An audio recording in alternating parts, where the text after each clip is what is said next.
সম্মানিত ভাইয়েরা, আল্লাহ সুবহানাহু ওয়া তাআলা আমাকে আপনাকে এই দুনিয়াতে পাঠিয়ে দিয়েই তার দায়িত্ব শেষ করেন নাই, বরং আমাকে আপনাকে দুনিয়াতে পাঠানোর পর এই দুনিয়াতে আমরা কোন পথে চলবো, কিভাবে চলবো, আমাদেরকে সঠিক রাস্তা দেখাবার জন্য, হেদায়েতের গাইডলাইন দেওয়ার জন্য যুগে যুগে আল্লাহ তাআলা পৃথিবীতে পথ প্রদর্শক হিসাবে নবী এবং রাসূল পাঠিয়েছেন, যার ধারাবাহিকতা শুরু হয়েছিল পৃথিবীর প্রথম মানুষ এবং প্রথম নবী আবুল বাশার, আমাদের সকলের বাবা, মানব জাতির পিতা সাইয়্যিদনা আদম আলাইহিস সালাম থেকে, এবং নবুয়তের এই ধারাবাহিকতা বদ্ধ হয়েছে শেষ নবী রাহমাতাল লিল আলামিন বিশ্ব নবী মুহাম্মদুর রাসূলুল্লাহ সাল্লাল্লাহু আলাইহি ওয়াসাল্লামের মাধ্যমে।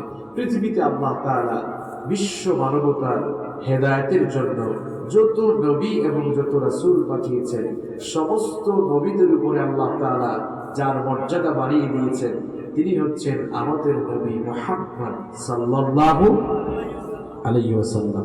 একটু বুঝে শুনে জবাব দেন তো, আমাদের নবীর যে অন্য কোন নবীর মর্যাদা কি বেশি? সবাই বলেন, যারা আছে সবাই আপনারা জবাব দেন, আমাদের নবীর চেয়ে অন্য কোন নবীর দাম কি বেশি? প্রধান অতিথি আগে আসে না পরে আসে? কথা বলেন। আমার নবী এসেছেন পরে, কিন্তু মর্যাদা বেশি, কারণ তিনি বিশ্ব সভার প্রধান অতিথি। প্রধান অতিথি তো শেষেই আসবেন, এটাই তো স্বাভাবিক। আল্লাহ তাআলা পৃথিবীর মানবতার হেদায়েতের জন্য যত নবী রাসূল পাঠিয়েছেন, সবচাইতে বেশি সম্মান, সবচাইতে বেশি মর্যাদা আল্লাহ তাআলা আমাদের নবীকে দান করেছেন। সুবহানাল্লাহ বলুন। এবার মূল কথায় আসি, কেন আমাদের নবীকে আল্লাহ তাআলা অন্যান্য নবীর উপরে শ্রেষ্ঠত্ব দিলেন? এর কিছু কারণ রয়েছে, এর কিছু রিজন রয়েছে। এমনি এমনি আমাদের নবীকে অন্যান্য নবীর তুলনায় শ্রেষ্ঠ বানানো হয়নি। আমাদের নবী অন্যান্য নবীগণের তুলনায় শ্রেষ্ঠ কেন? রিজন কি? কারণ হচ্ছে আমাদের নবীকে আল্লাহ তাআলা এমন কিছু স্পেশালিটি দিয়েছেন যা পৃথিবীর কোনো নবীকে আল্লাহ তাআলা দেন নাই। সুবহানাল্লাহ। সবগুলো বলতে গেলে লম্বা সময়ের দরকার, আমাদের সময় সংক্ষিপ্ত, আমরা বলবো সংক্ষেপে ইনশাআল্লাহ। আমি এখন আপনাদের সামনে আমাদের নবীকে আল্লাহ তাআলার দেওয়া 10টি বিশেষ মর্যাদা বা 10টি স্পেশালিটি আপনাদের সামনে তুলে ধরব।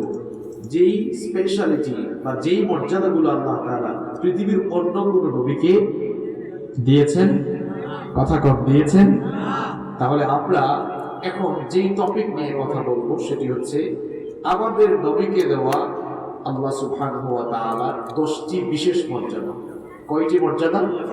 10টা পয়েন্ট মুখস্থ করতে পারলেই বোঝা যাবে আমি যে আলোচনা করলাম আর আপনারা শুনলেন, আলোচনা সার্থক হবে ইনশাআল্লাহ। আসেন আমরা শুরু করি। নাম্বার 1, এক নাম্বার হচ্ছে আল্লাহ তাআলা এই দুনিয়াতে যত নবী এবং রাসূল পাঠিয়েছেন, সকল নবীদেরকে আল্লাহ তাআলা আঞ্চলিক নবী বানিয়েছেন। কেবলমাত্র আমাদের নবীকে আল্লাহ তাআলা আঞ্চলিক নবী না বানিয়ে ইন্টারন্যাশনাল নবী, বিশ্ব নবী বানিয়েছেন। সুবহানাল্লাহ। আল্লাহ রাব্বুল আলামিন এই পৃথিবীতে যত নবী আর রাসূল পাঠিয়েছেন, সকল নবীদেরকেই তাদের বংশের নবী, কওমের নবী, এলাকার নবী, তাদের নিজ অঞ্চলের নবী বানিয়েছেন। যেমন সাইয়েদনা নূহ আলাইহিস সালামের ব্যাপারে আল্লাহ তাআলা বলছেন, লাকাদ আরসালনা নূহান ইলা কওমিহি ফাকালা ইয়া কওমি ইবুদুল্লাহ মা লাকুম মিন ইলাহিন গায়রু। আল্লাহ তাআলা বলছেন, নূহকে আমি তার সম্প্রদায়ের কাছে, নূহকে তার জাতির লোকদের কাছে আমি পাঠালাম, আর তিনি তার জাতির লোকদের কাছে গিয়ে দাওয়াত দিলেন, হে আমার সম্প্রদায়ের লোকেরা, এক আল্লাহর গোলামি করো, তিনি ছাড়া তোমাদের আর কোনো ইলাহ নাই। তাহলে নূহ আলাইহিস সালামকে আল্লাহ তাআলা তার নিজের বংশের জন্য নবী বানিয়েছেন। আবার দেখেন, হুদ আলাইহিস সালামকে আল্লাহ তাআলা আদ জাতির নবী বানিয়েছেন। সালেহ আলাইহিস সালামকে আল্লাহ তাআলা সামুদ জাতির নবী বানিয়েছেন। শুআইব আলাইহিস সালামকে আল্লাহ তাআলা মাদিয়ানবাসীর নবী বানিয়েছেন। সাইয়েদনা মূসা আলাইহিস সালামকে আল্লাহ তাআলা বনি ইসরাইলের নবী বানিয়েছেন। এভাবে আল্লাহ তাআলা পৃথিবীতে যত নবী পাঠিয়েছেন, যত রাসূল পাঠিয়েছেন, সকল নবীদেরকে আল্লাহ তাআলা তাদের বংশের নবী, গোত্রের নবী, এলাকার নবী, অঞ্চলের নবী বানিয়েছেন। আর আমাদের নবীর ব্যাপারে আল্লাহ তাআলা বলছেন, وَأَرْسَلْنَاكَ لِلنَّاسِ رَسُولًا وَكَفَى بِاللَّهِ شَهِيدًا। আমাদের নবীর ব্যাপারে আল্লাহ তাআলা বলছেন, ওগো আমার হাবিব, অন্যান্য সকল নবীদেরকে আমি এলাকার নবী, তাদের বংশের নবী, গোত্রের নবী, অঞ্চলের নবী বানিয়েছি। আর আমি আপনাকে কোনো নির্দিষ্ট গোত্র, নির্দিষ্ট বংশ কিংবা নির্দিষ্ট কোনো এলাকা বা অঞ্চলের নবী না বানিয়ে গোটা দুনিয়ার সমগ্র মানবতার জন্য বিশ্ব নবী বানিয়েছি। তাহলে সমস্ত নবীরা হচ্ছেন আঞ্চলিক নবী, আর আমাদের নবী কি নবী? বিশ্ব নবী, ইন্টারন্যাশনাল নবী। আর একটু সুন্দর করে বলেন, ইন্টারন্যাশনাল, আন্তর্জাতিক নবী। আপনাদেরকে একটা এক্সাম্পল দিয়ে বুঝাই। আমাদের নবীজি দুনিয়াতে আসার আগে পৃথিবীতে যত নবী আসছেন, কেমনে আসছেন জানেন? মনে করেন আপনাদের এই এলাকার নাম কি? পাহাড়িয়া খালি। এতে তাই অনেক নবী এসেছেন। পাহাড়িয়া খালের জন্য একজন নবী, সাতকানিয়া আরেকজন নবী পাঠাইছেন, এরপরে কক্সবাজারে আরেকজন। যেমন দেখেন মূসা আলাইহিস সালামের শ্বশুরের নাম কি জানেন না? শুআইব আলাইহিস সালাম, তিনিও নবী, শ্বশুরও। আবার মূসা আলাইহিস সালামের ভাই হারুন আলাইহিস সালাম, তিনিও। তাহলে এতে তাই একাধিক নবী পাঠিয়েছেন আল্লাহ তাআলা। সিলেটের নবী একজন, এটা আপনাদেরকে উদাহরণ দিচ্ছি। আমাদের নবীজি আসার আগে পৃথিবীতে নবী পাঠানোর সিস্টেম ছিল এরকম যে সিলেটের নবী একজন, অথবা বাংলাদেশে একজন, মিশরে একজন নবী। যেমন দেখেন ইউসুফ আলাইহিস সালামের বাবার নাম কি? ইয়াকুব। ইয়াকুব আলাইহিস সালাম কেনানের নবী, আর ইউসুফ আলাইহিস সালামকে আল্লাহ তাআলা মিশরের নবী বানালেন। তো আমি এই এক নাম্বার যে পয়েন্টটা নিয়ে আসলাম, পৃথিবীর সমস্ত নবীদেরকে আল্লাহ তাআলা এলাকা ভিত্তিক নবী বানিয়েছেন। কিন্তু আপনারা বলেন তো, আমাদের নবীকে কি আল্লাহ তাআলা কুরাইশ বংশের নবী বানিয়েছেন? মক্কার নবী, মদিনার নবী, সৌদি আরবের নবী, এশিয়া মহাদেশের নবী না। আমাদের নবীকে আল্লাহ তাআলা ইন্টারন্যাশনাল নবী বানিয়েছেন। গোটা দুনিয়ার সমগ্র মানবতার জন্য আমার নবীকে আল্লাহ তাআলা বিশ্ব নবী বানিয়ে তাকে মর্যাদা দিয়েছেন। সুবহানাল্লাহ। তাহলে আমাদের নবীকে আল্লাহ তাআলা যে সকল স্পেশালিটি দিয়েছেন, তার মধ্যে এক নাম্বার আমরা জেনে নিলাম, আমাদের নবী হচ্ছেন কি নবী? সবাই বলুন, কি নবী? মুখস্থ করে ভাই, নবীজির ব্যাপারে তো আমরা পড়াশোনা করলাম না, জানলাম না, কেমন দামি নবীর উম্মত হয়েছে আমরা, আলহামদুলিল্লাহ। এবার আসেন নাম্বার 2। 2 নাম্বার হচ্ছে, পৃথিবীতে আল্লাহ তাআলা মানবতার হেদায়েতের জন্য যত নবী রাসূল পাঠিয়েছেন, যেই নবী বা যেই রাসূলকে যখনই আল্লাহ তাআলা ডাকার দরকার হয়েছে, আল্লাহ তাআলা সরাসরি নাম ধরে রেখেছেন। কিন্তু আমার নবীকে আল্লাহ তাআলা নিজেই এত ইজ্জত দিয়েছেন, নিজেই এত সম্মান করেছেন। আমার নবীকে আল্লাহ তাআলা কখনোই তার নাম ধরে ডাকেন নাই। সুবহানাল্লাহ। পৃথিবীতে আল্লাহ তাআলা যত নবী পাঠিয়েছেন, সমস্ত নবীদেরকে আল্লাহ তাআলা ডাকার দরকার হলে নাম ধরে ধরে ডেকেছেন। যেমন গোটা দুনিয়ার মানব জাতির পিতা সাইয়েদনা আদম আলাইহিস সালাম, গোটা দুনিয়ার সকল মানুষরা হলো আদমের সন্তান। সেই আদম আলাইহিস সালামকে যখন ডাকার দরকার হয়েছে, তখন আল্লাহ তাআলা নাম ধরে এভাবে ডেকেছেন, ইয়া আদামুসকুন আনতা ওয়া যাওজুকাল জান্নাতা ওয়া কুলা মিনহা রাগাদান হাইথু শি'তুমা ওয়া লা তাকরাবা হাযিহিশ শাজারাতা ফাতাকুনা মিনাস সালিমিন। আল্লাহ তাআলা বললেন, হে আদম, তুমি আর তোমার স্ত্রী জান্নাতের ভেতরে সানন্দে বসবাস করো, কিন্তু খবরদার ওই গাছটার কাছে যেও না, তাহলে জালেমদের অন্তর্ভুক্ত হয়ে যাবে। আদম আলাইহিস সালামকে যখন ডাকার দরকার হয়েছে, আল্লাহ তাআলা নাম ধরে বললেন, হে আদম। পেকুয়ার ভাইরা বলেন তো, কোন মানুষ যখন, আপনারা অনেকে দেখেছেন এরকম চিত্র, কোন মানুষ যখন বিয়ে করে, মনে করেন আব্দুল করিম লোকটার নাম, আব্দুল করিম বিয়ে শাদী করার পর কয়েক বছর পর যখন বাচ্চা হয়, ছেলে হয়েছে, নাম রেখেছে আব্দুল সাত্তার। তখন মানুষ অনেক সময় আব্দুল করিমকে নাম ধরে না ডেকে বলে, আব্দুল সাত্তারের বাপ কি বাড়িতে আছে নাকি? আব্দুল সাত্তারের বাপ বলে ডাকে না? আব্দুল সাত্তারের বাপ, আব্দুল সাত্তারের বাপ। তো আমাদের সবার বাবা হচ্ছেন আদম আলাইহিস সালাম। পৃথিবীতে যত মানুষ আছে সব মানুষের বাপের নাম কি?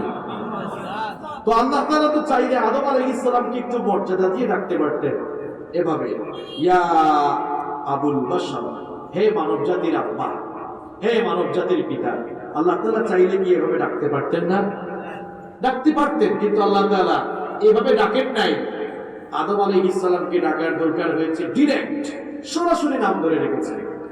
যেই নবীকে যখনই ডাকার দরকার হয়েছে, নূহ আলাইহিস সালামকে ডাক দেওয়ার দরকার হয়েছে, আপনি কোরআন খুলে দেখেন আল্লাহ তাআলা বলেছেন ইয়া নূহ।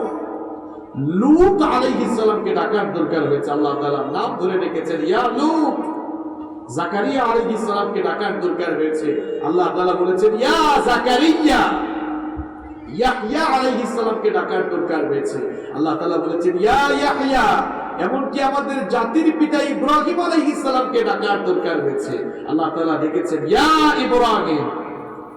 মুসা আলাইহিস সালামকে ডাকার দরকার হয়েছে, বলেছেন ইয়া মুসা।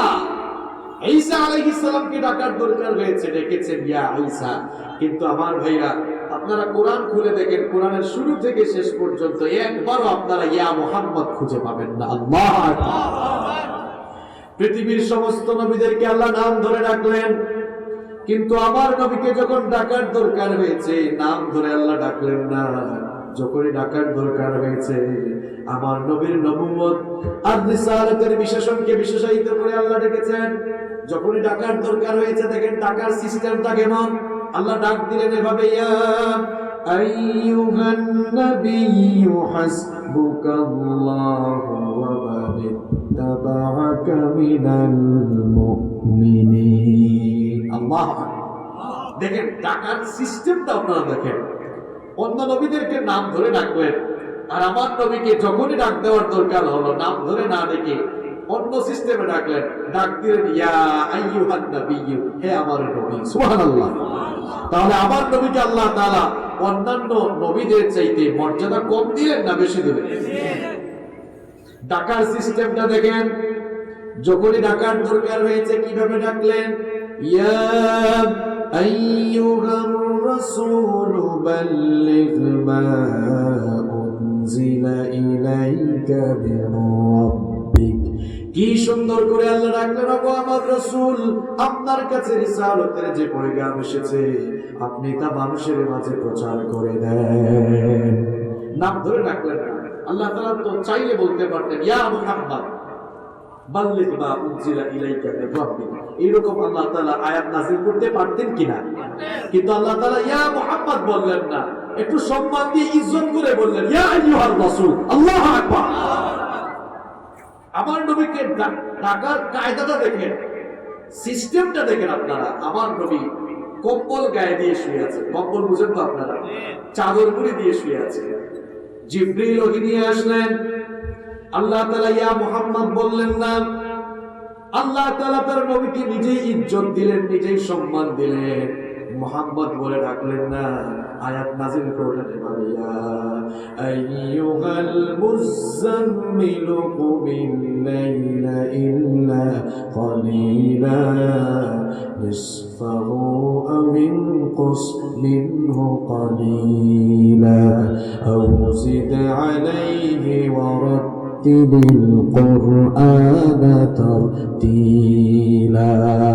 আল্লাহু আকবার।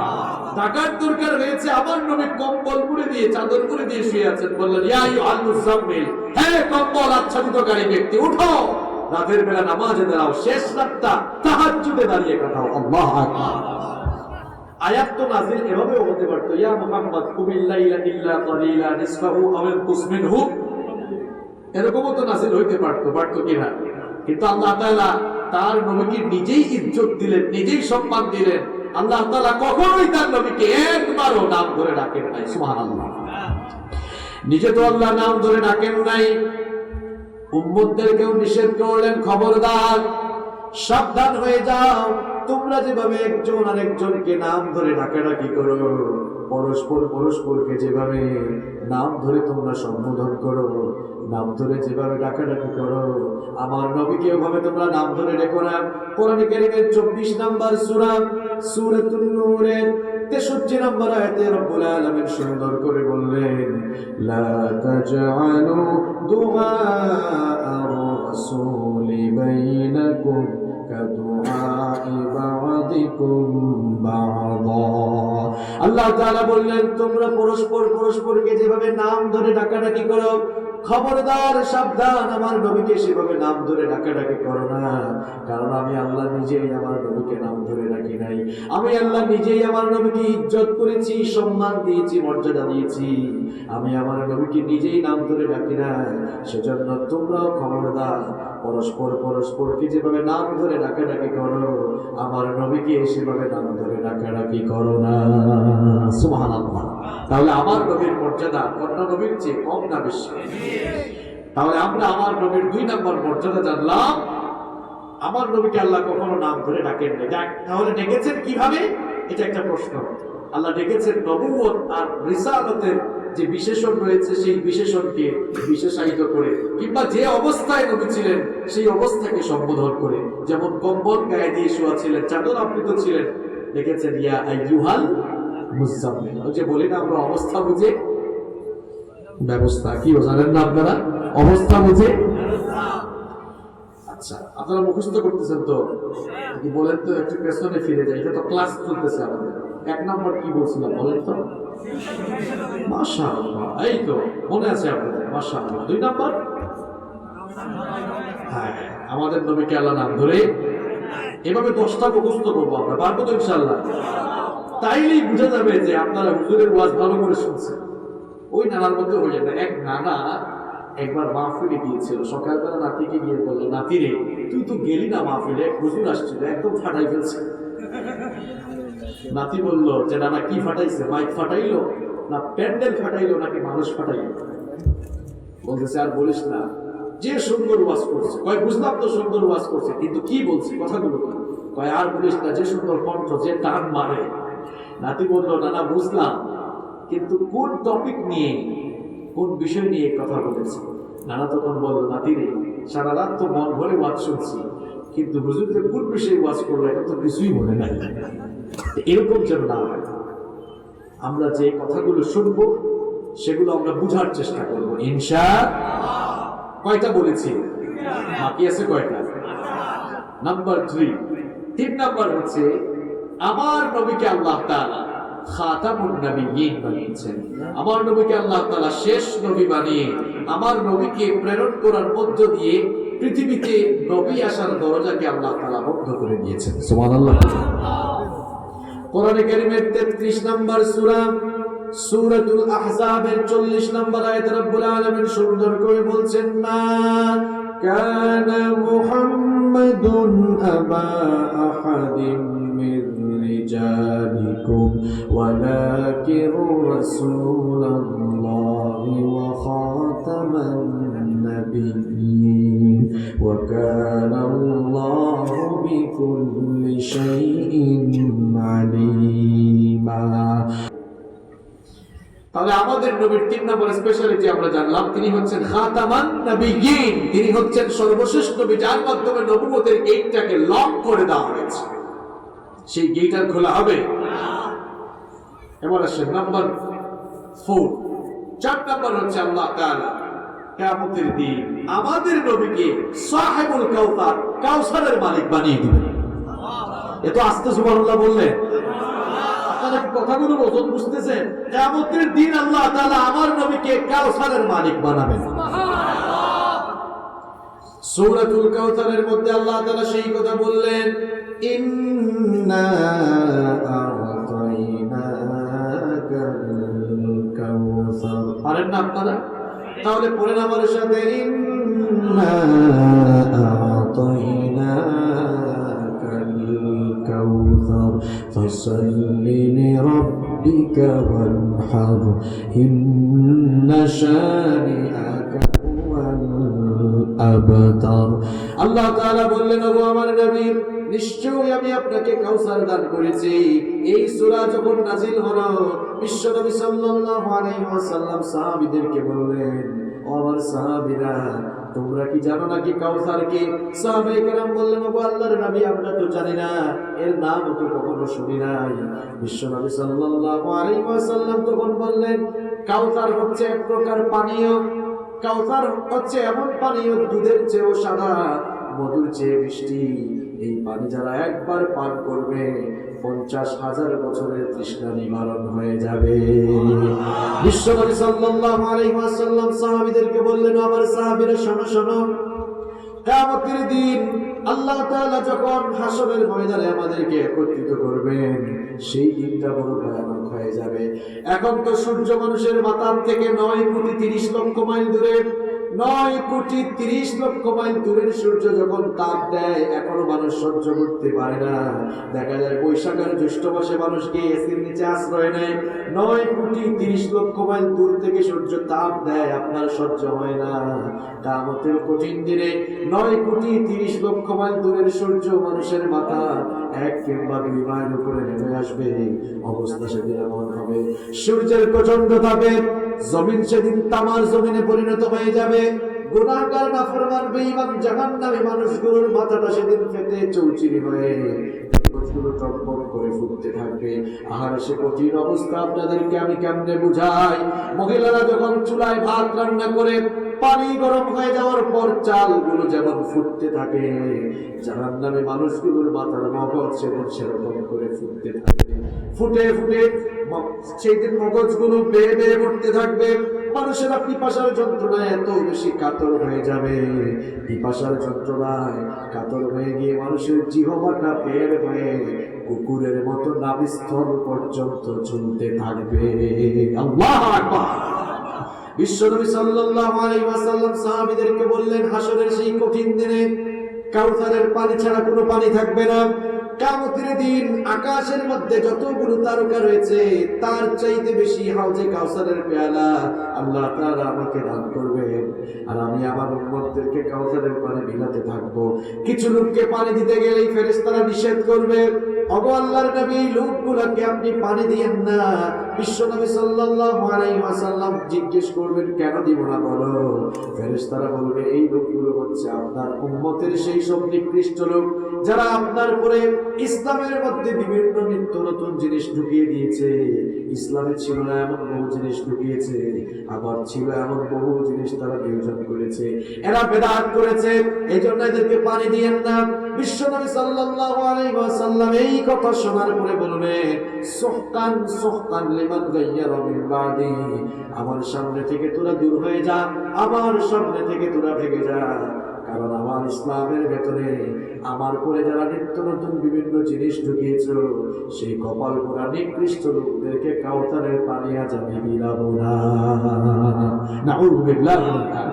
এই ভাইরা কি বুঝতেন তাই? আল্লাহর নবী করেন নাই, সাহাবীরা করেন নাই, বলেন নাই, এমন কোন কাজ, এমন কোন আমল আমাদের আমলের ভেতরে ঢুকানো যাবে? আজকে বাংলাদেশ, ভারত আর পাকিস্তানে এমন বহু আমল ঢুকিয়ে দেওয়া হয়েছে। আল্লাহ তাআলা আমাদেরকে হেফাজত করুন। তাহলে আমাদের নবীর 4 নাম্বার স্পেশালিটি আমরা জানলাম, কিয়ামতের দিন আমাদের নবীকে কাউসারের মালিক বানাবেন কে? নাম্বার 5 নাম্বার হলো, আমার নবীকে আল্লাহ এত মর্যাদা দিলেন। আমার নবী এত পাওয়ারফুল নবী, যেই নবী সুপারিশ করার আগ পর্যন্ত কিয়ামতের দিন আল্লাহ তাআলা বিচারের কাজটাই শুরু করবেন না। আল্লাহু আকবার। কি পাওয়ারফুল নবী, চিন্তা করেন। কিয়ামতের দিন হাসরের মাঠে যখন আমরা সবাই একত্রিত হয়ে যাব, হাসরের দিনটা কত বেশি লম্বা হবে শুনেন। বিশ্বনবী সাল্লাল্লাহু আলাইহি ওয়াসাল্লাম বলেছেন, 50,000 সানাতিন মিম্মা তামাদ্দুন, দুনিয়ায় যে তোমরা হিসাব করো, দুনিয়ার হিসাব অনুযায়ী বিচারের দিনটা 50,000 বছর লম্বা হয়ে যাবে। আল্লাহু আকবার। 50,000 বছর মানুষেরা দাঁড়িয়ে থাকতে থাকতে পেরেশান হয়ে যাবে, হয়রান হয়ে যাবে। লোকেরা এবার সাইয়েদনা আদম আলাইহিস সালামের কাছে গিয়ে বলবে, ওগো আমাদের বাবা আদম, আল্লাহ তাআলা তার নিজের কুদরতি হাতে আপনাকে বানিয়েছেন। আপনাকে সৃষ্টি করার পর আল্লাহ তাআলা নিজেই আপনার ভেতরে রূহ ফুঁকে দিয়েছেন। বিচারের এই দিনে দাঁড়িয়ে থাকতে থাকতে, হাসরের এই মাঠে দাঁড়িয়ে থাকতে থাকতে আমাদের আর সহ্য হয় না। আল্লাহর কাছে অ্যাপ্লিকেশন করে বিচারের কাজটা যেন আল্লাহ শুরু করে দেন। আদম আলাইহিস সালাম তখন বলবেন, আমি তো নিজেই নফসি নফসি জিকির করছি, তোমরা কি দেখো না? নিজেকে বাঁচানোর ধান্দায় আমি আছি, কারণ নিষিদ্ধ গাছের ফল ভক্ষণ করেছিলাম। জানি না আজ আল্লাহ পাক আমার সাথে কি দুর্ব্যবহার করে নিজের চিন্তা নিজেই পেরেশান আছি, আমি পারবো না। চলে যাও আমার ছেলে নূহের কাছে। লোকেরা তখন সাইয়েদনা নূহ আলাইহিস সালামের কাছে যাবে। সাইয়েদনা নূহ আলাইহিস সালামের কাছে গিয়ে দেখবে সাইয়েদনা নূহ আলাইহিস সালাম তিনিও নফসি নফসি জিকির করছেন। নূহ আলাইহিস সালাম তাদের কথা শুনে বলবেন, আমিও পারবো না, কারণ আমি আমার কওমের জন্য বদদুয়া করেছিলাম। জানি না আজ আল্লাহ তাআলা আমার সঙ্গে কি দুর্ব্যবহার করেন, আমিও পারবো না। চলে যাও জাতির পিতা ইব্রাহিমের কাছে। লোকেরা গিয়ে দেখবে জাতির পিতা ইব্রাহিম খলিলুল্লাহ তিনিও নফসি নফসি জিকির করে নিজেকে বাঁচানোর ধান্দায় আছেন। ইব্রাহিম আলাইহিস সালাম অপারগতা প্রসব করে বলবেন, আমিও পারবো না। চলে যাও মুসা কালিমুল্লাহর কাছে। লোকেরা সাইয়েদনা মুসা আলাইহিস সালামের কাছে যাবে। সাইয়েদনা মুসা আলাইহিস সালাম তখন বলবেন, আমিও পারবো না, আমাকে বলে কোনো লাভ নাই, কারণ ফেরাউনের বংশের এক লোককে একটা থাপ্পড় দিয়ে দুনিয়া থেকে বিদায় করেছিলাম। জানি না আজ আল্লাহ তাআলা আমার সাথে কি ব্যবহার করেন, নিজেকে বাঁচানোর চিন্তায় আছি। চলে যাও ঈসা রূহুল্লাহর কাছে। লোকেরা এবার সাইয়েদনা ঈসা ইবনে মারইয়ামের কাছে যাবে। সাইয়েদনা ঈসা আলাইহিস সালাম তখন বলবেন, আমার কাছে এসেও লাভ নাই, কারণ আমি নিজেও আজ নফসি নফসি জিকির করে নিজেকে বাঁচানোর চিন্তায় আছি, কারণ খ্রিস্টানরা আমাকে আল্লাহর ছেলে বানিয়েছে। জানি না আজ আল্লাহ তাআলা আমার সঙ্গে কি দুর্ব্যবহার করেন, আমিও পারবো না। অমিয়া এত জায়গায় ঘোরাঘুরি করো না, একেবারে জায়গা মতো চলে যাও। চলে যাও আখিরি নবী রাহমাতাল লিল আলামিন বিশ্ব নবী মুহাম্মদুর রাসূলুল্লাহ সাল্লাল্লাহু আলাইহি ওয়াসাল্লামের কাছে যাও। আজকে তার সুপারিশ ছাড়া, তার কথা ছাড়া কারো কথার দাম আল্লাহর কাছে নাই। তোমরা তার কাছে চলে যাও। লোকেরা আবার রাহমাতাল লিল আলামিন বিশ্ব নবী মুহাম্মদুর রাসূলুল্লাহ বলেন সাল্লাল্লাহু আলাইহি ওয়াসাল্লামের কাছে যাবে। বিশ্ব নবী সাল্লাল্লাহু আলাইহি ওয়াসাল্লামের কাছে গিয়ে বলবে, ওগো আল্লাহর নবী, আল্লাহর কাছে সুপারিশ করেন, অ্যাপ্লিকেশন করেন, আল্লাহ তাআলা যেন বিচারের কাজটা শুরু করে দেন। লোকেরা গিয়ে দেখবে যেখানে অন্যান্য সকল নবীরা নফসি নফসি জিকির করে নিজেকে বাঁচানোর ধান্দায় আছে, কেবলমাত্র আমাদের নবী নফসি নফসি বলার বিপরীতে উম্মতি উম্মতি বলে উম্মতকে বাঁচানোর আহাজারি করছে। বিশ্বনবী সাল্লাল্লাহু আলাইহি ওয়াসাল্লাম লোকদের কাছ থেকে অনুরোধ শুনে মাকামে মাহমুদের কাছে গিয়ে আল্লাহর কুদরতি চরণে সাজদায় নত হয়ে যাবে। আল্লাহর রহমতের দরিয়ায় জোশ মেরে যাবে। আল্লাহ তাআলা তখন থেকে বলবেন, ইরফা রাসাক, আগো আমার নবী মাথা উঠান, সাল তুতাহু, কি চাইবেন আমার কাছে চান, আপনার চাওয়াগুলো আমি পরিপূর্ণ করব। আমি আপনাকে আজ এমন একটা স্পেশালিটি দিলাম, এমন পাওয়ার দিলাম, সুযোগ দিলাম, যাকে মন চায় তার জন্য সুপারিশ করে তাদেরকে নিয়ে জান্নাতের ভেতরে দাখিল হয়ে যান। বিশ্বনবী সাল্লাল্লাহু আলাইহি ওয়াসাল্লামের জন্যই বলতেন মুসলিম শরীফের হাদিস, আনা সাইয়্যিদু ওয়ালাদি আদম ইয়াউমাল কিয়ামা, কিয়ামতের দিন আল্লাহ তাআলা আমাকে আদম সন্তানদের নেতা বানাবেন। শুধু তাই নয়, ওয়া আউয়ালু মান ইয়ানশাক্কু আনহুল কবর, ইসরাফিলের শিঙ্গার ফুৎকারের পরে মানুষদেরকে যখন কবর থেকে উঠানো হবে, আল্লাহ তাআলা সবার আগে আমাকে কবর থেকে উঠাবে। শুধু তাই নয়, ওয়া আনা আউয়ালু শাফি'আ, আমি হচ্ছি প্রথম শাফায়াতকারী, আমার শাফায়াত ছাড়া কারো শাফায়াত কাজে লাগবে না। ওয়া আউয়ালু মুশাফফা, আর আমি হচ্ছি সেই ব্যক্তি যার শাফায়াত সবার আগে আল্লাহ কবুল করবে। সুবহানাল্লাহ। তাহলে আমাদের নবীর 5 নম্বর মর্যাদা আমরা জেনে নিলাম যে আমাদের নবীর সুপারিশ ছাড়া কিয়ামতের দিন আল্লাহ তাআলা বিচার কার্য শুরু করবেন। নাম্বার 6 নাম্বার হলো কি পাওয়ারফুল নবীর উম্মত আমরা দেখেন, আমার নবী জান্নাতের দরজায় যাওয়ার আগ পর্যন্ত নবীর উম্মত তো দূরের কথা, কোন নবীর উম্মত তো দূরের কথা, কোন নবী পর্যন্ত জান্নাতে ঢুকতে পারবেন না। আল্লাহু আকবার। আমার নবীকে দিয়ে আল্লাহ তাআলা কিয়ামতের দিন জান্নাত উদ্বোধন করাবেন। নবীজি জান্নাত উদ্বোধন না করলে কোন নবীর ক্ষমতা নাই জান্নাতে ঢোকা। মুসলিম শরীফের হাদিস বলেছেন, আতি বাবাতির দিন, আমি জান্নাতের দরজার কাছে আসব, জান্নাতের দরজার কাছে গিয়ে বলবো ফাস্তাফতিহ, জান্নাতের দরজাটা খুলে দাও। ইয়াকুলুল খাজিন, জান্নাতের দারওয়ান ফেরেশতা বলবে, মান আনতা, হু আর ইউ, আপনি কে? বিশ্বনবী সাল্লাল্লাহু আলাইহি ওয়াসাল্লাম নিজের পরিচয় দিয়ে বলবেন, আনা মুহাম্মদ। পড়েন সাল্লাল্লাহু আলাইহি ওয়াসাল্লাম। বিশ্বনবী সাল্লাল্লাহু আলাইহি ওয়াসাল্লাম যখন নিজের পরিচয় দিবেন, ফেরেশতা তখন বলবে, বিকা উমিরতু লা আফতাহু লিআহাদিন ক্বাবলা, আপনার ব্যাপারেই তো আমি আদিষ্ট হয়েছি, আপনার জন্যই তো আমি অপেক্ষা করছি। আল্লাহ তাআলা আদেশ করেছেন আপনি আসার আগ পর্যন্ত যেন জান্নাতের দরজা না খুলি, আপনার জন্যই তো অপেক্ষা করছিলাম, আপনি এসেছেন, এবার আপনি জান্নাতের দরজা খুলবেন, আজকে আপনার মাধ্যমে আল্লাহ জান্নাত উদ্বোধন করবে। নবী যদি দামি হন, আমরা সেই নবীর উম্মত হিসাবে আমাদের দামও কম না বেশি? আপনারা আবার মন খারাপ কইরেন না, নবীর দাম যেমন বেশি, সেই নবীর উম্মত হিসাবে আমাদের দামও কিন্তু বিশ্বনবী সাল্লাল্লাহু আলাইহি ওয়াসাল্লাম বলেছেন, আমার উম্মত দুনিয়াতে এসেছে সবার শেষে, কিন্তু মর্যাদা হলো সবার উপরে। আল্লাহু আকবার। আমার নবী এসেছে দুনিয়ায় সবার শেষে, আমার উম্মত এসেছে দুনিয়ায় সবার শেষে, কিন্তু আমার উম্মতের মর্যাদা হলো সবার উপরে। কিয়ামতের দিন আমার নবী বলছেন, কিয়ামতের দিন আমি জান্নাত উদ্বোধন করব, এরপরে সবার আগে আমার উম্মতের লোকদেরকে জান্নাতে ঢোকানো হবে। আমার উম্মতের লোকেরা জান্নাতে ঢোকার আগ পর্যন্ত অন্য কোন নবীর উম্মত জান্নাতে ঢুকতে পারবে না। তাহলে আমাদের নবীর 6 নাম্বার স্পেশালিটি, 6 নাম্বার ডিগনিটি আমরা জানলাম। আমার নবীকে দিয়ে এই কিয়ামতের দিন জান্নাত উদ্বোধন করাবেন কে?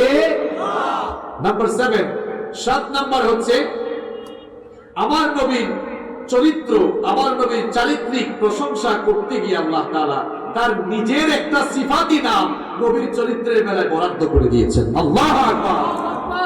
পৃথিবীর কোন নবীর চরিত্রের কথা বলতে গিয়ে আল্লাহ তার নিজের নাম দেন নাই, কিন্তু আমার নবীর চারিত্রিক প্রশংসা করতে গিয়ে আল্লাহ তাআলা নিজের সিফাতি নাম এভাবে বরাদ্দ করেছেন, ওয়া ইন্নাকা লাআলা খুলুকিন আযীম, নিশ্চয়ই আপনি সুমহান এক আদর্শের উপরে প্রতিষ্ঠিত। আযীম, এটি হচ্ছে আল্লাহ তাআলার সিফাতি নাম। আল্লাহ, অনেকে আল্লাহ বলে, শব্দটা কি? আল্লাহ।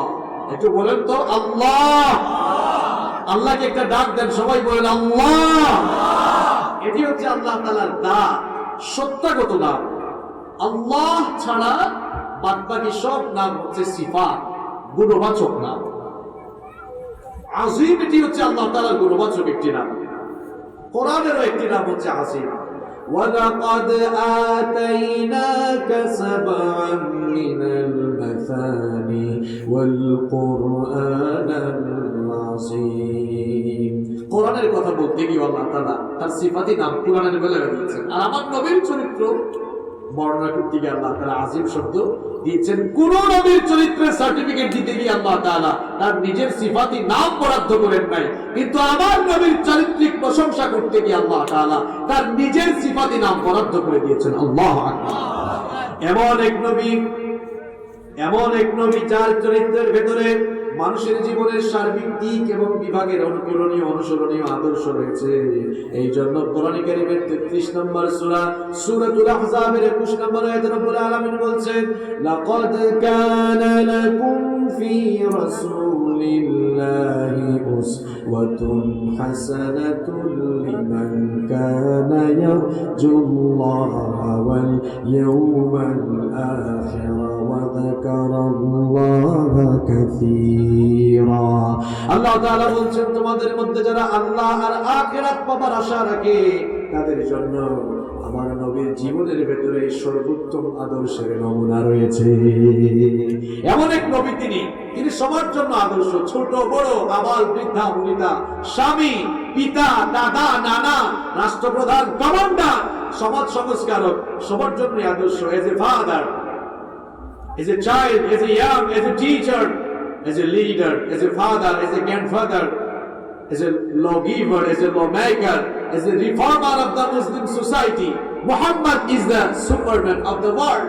আমার নবীর বায়োগ্রাফি যারা জানার চেষ্টা করেছে, পড়ার চেষ্টা করেছে, বুঝার চেষ্টা করেছে, তারাই আমার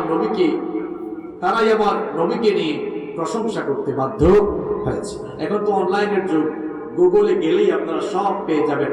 আমার নবীর জীবনী পড়ে পড়ে কত অমুসলিম পণ্ডিতরাও আমার নবীর চরিত্রের ব্যাপারে চমৎকার চমৎকার কমেন্ট করছে। দেখেন মহাত্মা গান্ধী, লোকটা তো হিন্দু ধর্মের লোক, কিন্তু আবার ফাদার অফ ইন্ডিয়া তাকে বলা হয়। ব্রিটিশ বিরোধী আন্দোলনের একজন অন্যতম ব্যক্তিত্ব ছিলেন তিনি।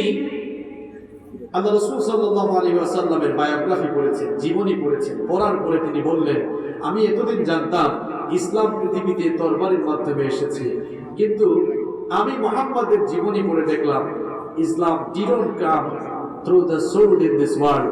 পৃথিবীতে তো ইসলাম তরবারির মাধ্যমে আসে নাই। আমি মুহাম্মাদের জীবনী পড়ে দেখেছি পৃথিবীতে ইসলাম এসেছে মুহাম্মাদের চারিত্রিক সুভাষ দিয়ে।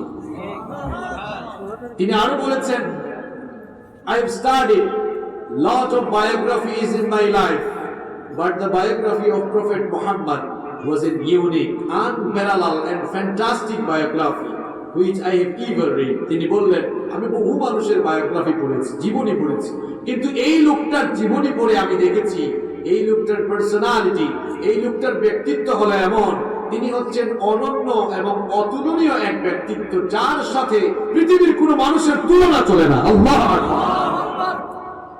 পৃথিবীর বহু বড় বড় ধর্মীয় পণ্ডিত ব্যক্তিবর্গ আমার নবীর বায়োগ্রাফি পড়ে আমার নবীকে নিয়ে প্রশংসা করতে বাধ্য হয়েছে। এই যে দালাই লামা, তিনি বৌদ্ধদের একজন শীর্ষ ধর্মীয় গুরু, ধর্মীয় পণ্ডিত ব্যক্তিত্ব। তিনি বিশ্বনবী সাল্লাল্লাহু আলাইহি ওয়াসাল্লামের জীবনী পড়ে বলেছিলেন, prophet Muhammad is the best example for the entire humanity. তিনি বলেছেন নবী মুহাম্মদ হচ্ছেন গোটা দুনিয়ার মানুষের জন্য, মানবতার জন্য এক অনুপম দৃষ্টান্ত। তিনি আরো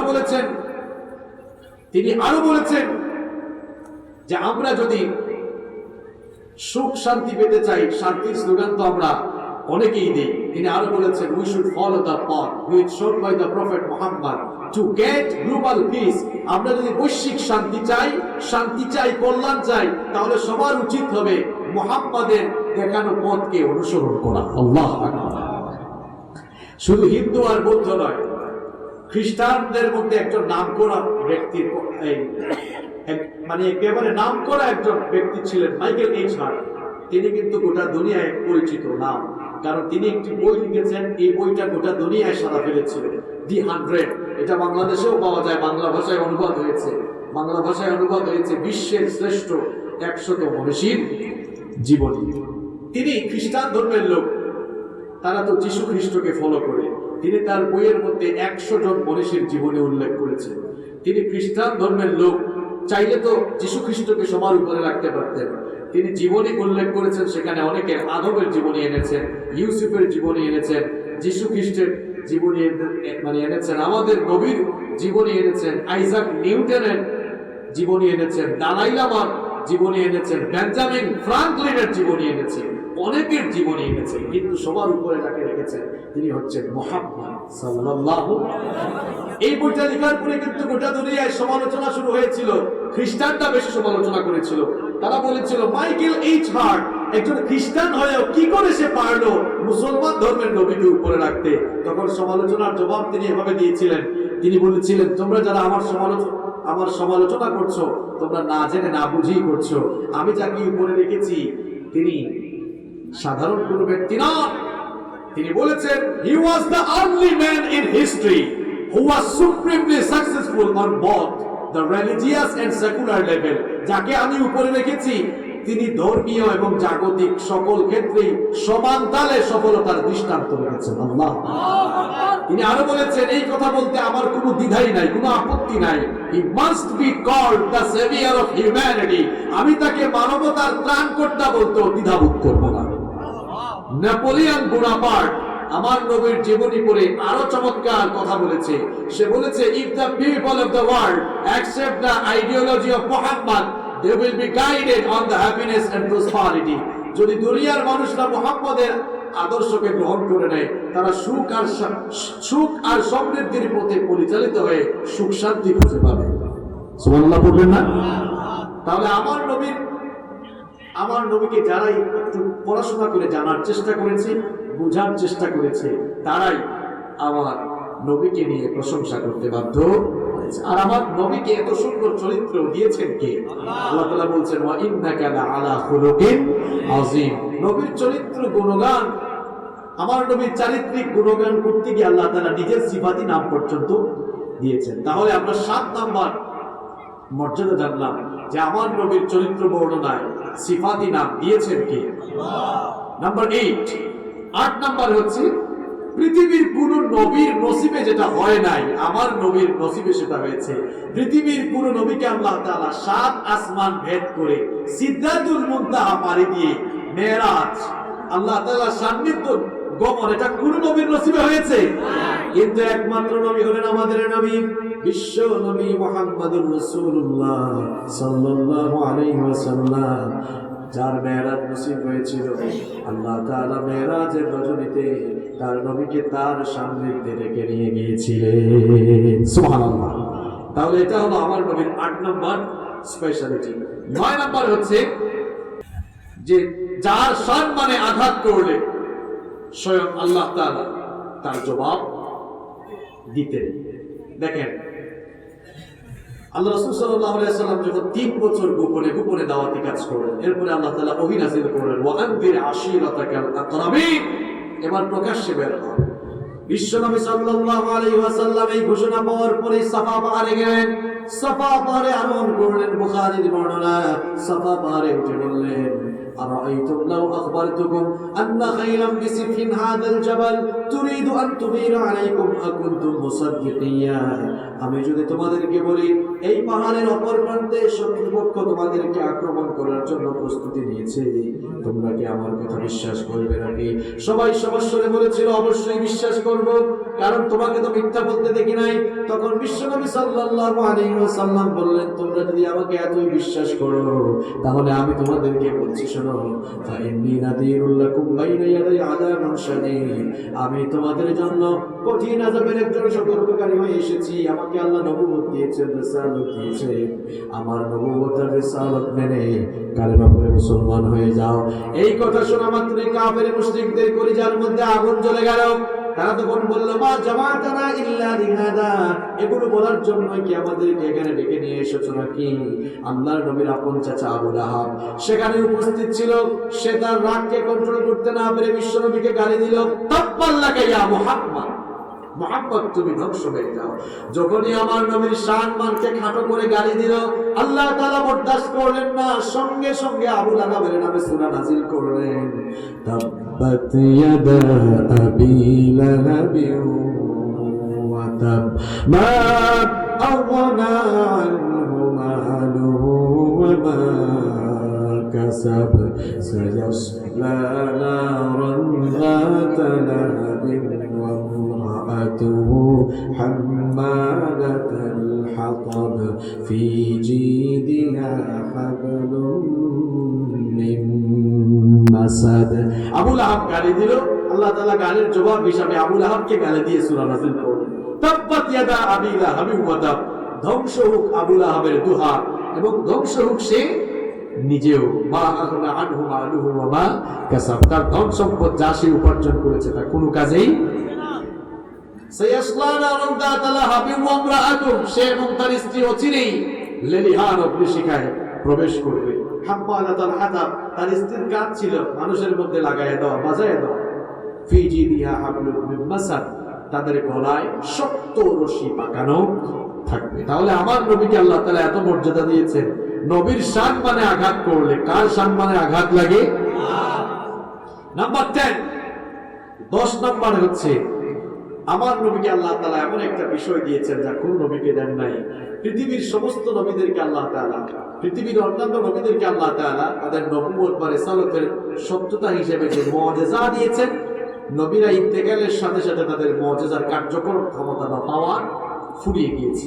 যেমন দেখেন, মূসা আলাইহিস সালামকে আল্লাহ তাআলা মুআজিজা দিয়েছিলেন, হাত থেকে লাঠি ফেলে দিলে সেই লাঠি কি হতো?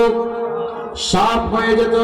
আবার দেখেন সাইয়েদনা ঈসা ইবনে মারইয়াম, ঈসা রূহুল্লাহ, তিনি যখন কোন অন্ধ ব্যক্তির চোখের উপরে হাত বুলাতেন, ওই অন্ধ লোকটাকে চক্ষুষ্মান বানাতেন কে? এখন মুসা আলাইহিস সালাম দুনিয়া থেকে চলে গিয়েছেন, তার হাতের লাঠিতে সাপ হতো, তিনি দুনিয়া থেকে চলে গিয়েছেন। সেই লাঠি যদি এখন কেউ মাটিতে ফেলে 1 ইঞ্চি সাপ হবে নাকি? কারণ তিনি দুনিয়া থেকে চলে গিয়েছেন, মুজিজার পাওয়ার শেষ। ঈসা আলাইহিস সালাম অন্ধ ব্যক্তির চোখের উপরে হাত রাখলে ওই লোকটাকে চক্ষুষ্মান বানাতেন কে? ঈসা আলাইহিস সালামের অনেক অনুসারীরা এখনো দুনিয়াতে আছে, এরা যদি অন্ধ ব্যক্তির চোখের উপরে গুতাগুতি করে, লোকটার চোখ ভালো হবে না আরো খারাপ হবে? আরো খারাপ হবে। আমার নবীকে আল্লাহ তাআলা অসংখ্য মুজিজা দিয়েছেন, আমার নবীকে আল্লাহ মুজিজা দিয়েছেন। আমার নবীর হাতের আঙ্গুলের ইশারায় আকাশের চাঁদ 2 ভাগ হয়েছে। আমার নবীকে আল্লাহ অনেক মুজিজা দিয়েছেন, তার মধ্যে শ্রেষ্ঠ মুজিজার নাম হচ্ছে আল কোরআন। আমার নবী দুনিয়া থেকে বিদায় হয়েছেন, কোরআনের পাওয়ার কি শেষ হয়ে গিয়েছে নাকি? কোরআনের পাওয়ার শেষ হয় নাই, কিয়ামত পর্যন্ত পাওয়ার শেষ হবে না। কিয়ামত পর্যন্ত কোরআনের আওয়াজ সব জায়গায় চালু থাকবে। কিয়ামত পর্যন্ত মানুষেরা কোরআন শুনবে, কোরআন শুনে শুনে মানুষেরা অন্তরটা শান্ত করবে, হৃদয়টা শীতল করবে। কিয়ামত পর্যন্ত কোরআন শুনে শুনে মানুষেরা কোরআনের সুশীতল ছায়া তুলে এসে আশ্রয় গ্রহণ করবে।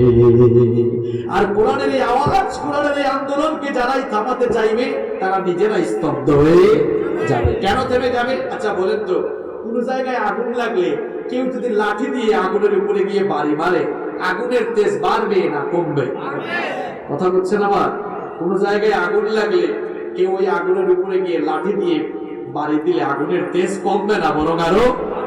যেখানে কোরআনের আওয়াজ চালু হয়ে গিয়েছে, যেই এলাকায়, যেই অঞ্চলে, যেই জনপদে কোরআনের আন্দোলন শুরু হয়ে গিয়েছে, ওই আন্দোলনকে যারাই ষড়যন্ত্র করে, চক্রান্ত করে, জুলুম নির্যাতন করে থামিয়ে দেওয়ার চেষ্টা করবে, বিশ্বাস করেন ওই অঞ্চল কোরআনের বিপ্লবের জন্য আরো উর্বর হয়ে যাবে।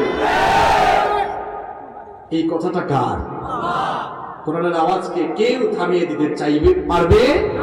চাইলেও পারবে না। যারাই থামাতে চাইবে তারা নিজেরাই শেষ হয়ে যাবে। আমার প্রিয় ভাইয়েরা, তাহলে আমরা আজকে সংক্ষিপ্ত সময়ে যে টপিক নিয়ে কথা বললাম, টপিকটা কি বলেন তো? বিশ্বনবীর 10টি মর্যাদা। 10টা মর্যাদা মনে আছে তো আপনাদের? আমার নবীকে যে মর্যাদাগুলো দেওয়া হয়েছে, তার মধ্যে 10টি মর্যাদা আপনাদের সামনে আমি এই সংক্ষিপ্ত সময়ে তুলে ধরলাম। এই মর্যাদাগুলো অন্য কোন নবীকে দেওয়া হয়েছে? কোন নবীকে দেওয়া হয় না। এখন আসেন, ওই নবীকে যদি আপনি ভালো না বাসেন, গোটা জীবনে যদি নবীকে অনুসরণ করে না চলেন, তাহলে আল্লাহর রহমত পাওয়া যাবে? আল্লাহ তাআলা বলছেন, কুল ইন কুনতুম তুহিব্বুনাল্লাহা ফাত্তাবিউনি ইউহিব্বুকুমুল্লাহ ওয়া ইয়াগফির লাকুম যুনুবাকুম ওয়াল্লাহু গফুরুর রহিম। আল্লাহ তাআলা বলছেন, আমার হাবিব এদেরকে বলে দিন, তোমরা যদি আল্লাহকে ভালোবাসতে চাও, আমরা তো সবাই আল্লাহকে ভালোবাসতে চাই। আল্লাহ তাআলা বলছেন, আমাকে যদি ভালোবাসতে চাও তাহলে ফাত্তাবিউনি। নবীকে বলছেন, নবী এদেরকে বলেন তারা যেন আপনাকে অনুসরণ করে। আল্লাহকে ভালোবাসতে হয়, আগে নবীকে অনুসরণ করতে হবে। নবীকে যদি অনুসরণ করেন, আপনার ব্যক্তি জীবন, পারিবারিক জীবন, সমাজ জীবন, অর্থনৈতিক জীবন, রাষ্ট্রীয় জীবন, এক কথায় জীবনের সকল অঙ্গনে যদি আপনি নবীকে মেনে চলেন, নবীর আদর্শ গ্রহণ করেন, আল্লাহ তাআলা বলছেন, আমাকে আর ভালোবাসা লাগবে না, ইউহিব্বুকুমুল্লাহ, আমি আল্লাহ নিজেই তোমাদেরকে ভালোবাসবো। সুবহানাল্লাহ। আর আমি যখন ভালোবাসবো তখন কি করবো? শোনো শোনো, ওয়া ইয়াগফির লাকুম যুনুবাকুম ওয়াল্লাহু গফুরুর রহিম। আমি যখন তোমাদেরকে ভালোবাসবো, তোমাদের সকল গুনাহগুলো আমি মাফ করে দেব। তাহলে বিশ্বনবীকে আপনার জীবনের সকল দিক এবং বিভাগে মেনে চলা, আদর্শ হিসেবে গ্রহণ করার দরকার আছে না নাই? আপনাদের এই কমিটির নামও তো সিরাত কমিটি। তো সিরাত কমিটির ভাইদের জীবনে বিশ্বনবীর সিরাত আগে নিয়ে আসার দরকার আছে না নাই? বিশ্বনবীর সিরাতের বাস্তবায়ন আপনাদেরকে আগে শুরু করতে হবে। খুব সুন্দর লাগতেছে আপনাদেরকে, এই যে সিরাত কমিটির ভাইরা দেখছেন এক ড্রেস পরেছে, এই এক ড্রেস পরা ভাইরা আপনাদের মধ্যে আগে নবীর অনুসরণ নিয়ে আসে। সবাই দাঁড়িয়ে রাখবেন তো ইনশাআল্লাহ? রাখবেন তো ইনশাআল্লাহ? দাঁড়িয়ে রাখলে স্মার্ট লাগে না আনস্মার্ট লাগে? আপনারা নিজেরা আগে 3.5 হাত বডির মধ্যে ইসলাম কায়েম করেন। নবীর সুন্নাহ, নবীর সুন্নাহ, নবীর অনুসরণ আগে 3.5 হাত বডির উপরে কায়েম করে দেখবেন। আল্লাহর কসম করে আজ বলে গেলাম, আপনাদেরকে দিয়েই এই এলাকা ইসলামের জন্য আবাদ হয়ে যাবে ইনশাআল্লাহ। আল্লাহ আমাদেরকে কবুল করুন, আমরা বলি আমিন।